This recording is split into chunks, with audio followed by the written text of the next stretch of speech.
Այսօրվա մեր դասը մեծ առևս ունի հայրենիքի հայրենասիրության հետ և Ավետիք Իսահակյանի խոսքը մենք պետք է իրագործենք ամբողջ դասի ընթացքում։ Հիմա ձեզ խաղը հարցեր եմ տալիս, ճիշտ է թե ոչ։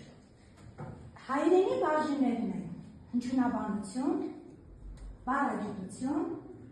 և քերականություն և փոխակերպում։ Ճիշտ է ոչ։ Որն է ավելորդը? Փոխակերպումը, ճիշտ է, լավ։ Հայերենում ունենք 39 տառ, 36 հնչյուն, 30 տառ, 6 ձայնավոր հնչյուն։ Ճիշտ է? Ոչ։ Քանի տառ ունենք? 39 տառ, 36 հնչյուն։ Լավ, որից ձայնավոր է? 6 ձայնավոր հնչյուն, որոնք գրվում են 8 տառ։ Լավ։ Դասվածները ուսումնասիրում են շարահյուսության բաժնում։ Սխալ է, ճիշտ է։ Դա ո՞ր բաժնում եք ուսումնասիրում? Բառագիտության վերցնում եք։ Մեր խումբը ներկայացրել է բառը, հնչյունը կամ հնչյունների խումբը, որը արտահայտում է մեկ ընդհանուր իմաստ, կոչվում է բառ։ Բառերը կազմված են արմատներից և ածանցներից։ Ածանցները լինում են բառի սկզբում և վերջում, ավելացնելով բառին նոր իմաստ, օրինակ հայերեն, արդյունք և այլն։ Արմատը բառի հիմնական իմաստը արտահայտում է արմատը, որը բաղադրիչների չի բաժանվում, օրինակ տուն, հայ, հույս և այլն։ Լավ։ Մենք ներկայացնում ենք բարձր բառերից հուսապաստառը։ Բարձր բառերը կազմված են մեկ արմատից, օրինակ տուն, շուն, եկեղեցի, մայր և այլն։ Բարբառները այն բառերն են, որոնք կազմված են մեկից ավելի արմատներից, օրինակ արևածաղիկ, դեղատուն, թանջութակ, ավտոմեքենա, գետաձի։ Վերջածանցներն ավելանում են արմատի կամ բարեվերջից և ստանում են նոր բառեր։ Օրինակ մանկի, գրավի։ Եթե արմատին և սկզբից է ածանց ավելանում և վերջից, այսպիսի բառեր, շնորհակալություն։ Մենք ներկայացնում ենք հոտակապը, բարբառները լինում են հոտակապով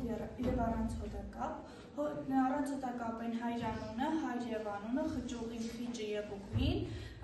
հացամանը, հացը և ամանի։ Հոտակապով կազմված բառեր են համարվում օրինակ դասագիրք, դաս և գիրք բառերից կազմված, հողամաս, հող և մաս։ Նախածանցները ավելանում են բառի կամ արմատի սկզբից, ստեղծելով նոր բառեր։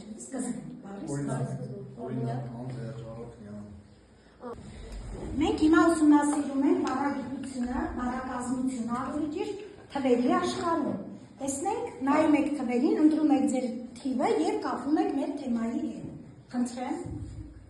Մեկը դա հոտակապն է, ունենք հոտակապ, չնայած կա նաև կեղծ հոտակապ, ել, Օրինակ, հնչյունափոխության արդյունքում է ստեղծվում։ Այո, կարող եք թվերը կրկնել։ Երեկվա հայոց լեզվում կազմված է երեկվա Հայոցից, հնչյունաբանությունը, բառագիտությունը և քերականությունը։ Կեցեք։ Կան երեք տեսակի ածանցներ, նախածանց, վերջացանց, միջացանց։ Երկուսը մնացել է երեխաներ։ Երկուսը կապում են նրա հետ, որ բառերը լինում են երկու տեղը, հոտակապով և առանց հոտակապ։ Բաց բառեր, կեցակ։ Հարցադրումները տալիս են ինչ, ինչպես, որտեղ, ինչու, ճիշտ եմ հասկացել, ինչ կլինի սկզբունքով։ Ասացեք խնդրեմ, որոնք են նախածանցները, վերև 5 օրինակ նշելով նախածանցներ։ Նախածանցները այն ածանցներն են, որոնք միանում են բառի սկզբից, սկզբում, օրինակ անտուն, անբախ, դժբախ, տգետ, անգետ։ Ասացեք խնդրեմ, գործածանցով կազմել մասնագիտություններ ցույց տվող բառեր։ Այո։ Դեղագործ, ժամագործ։ Թվերին վերջածանցներ կազմել բառեր նշելով վերջածանցը։ Այո։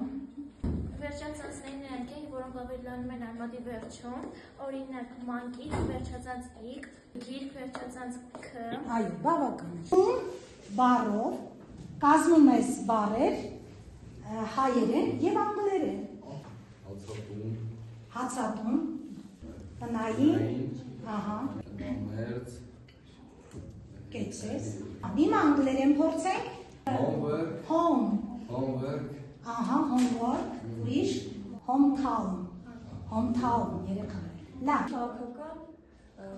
Քաղաքագիտություն, քաղաքագիտություն կեցեք, որ խմբի Մայրաքաղաք, քաղաքապետարան։ քաղաքապետարան, Քաղաքացի, քաղաքագետ։ այո,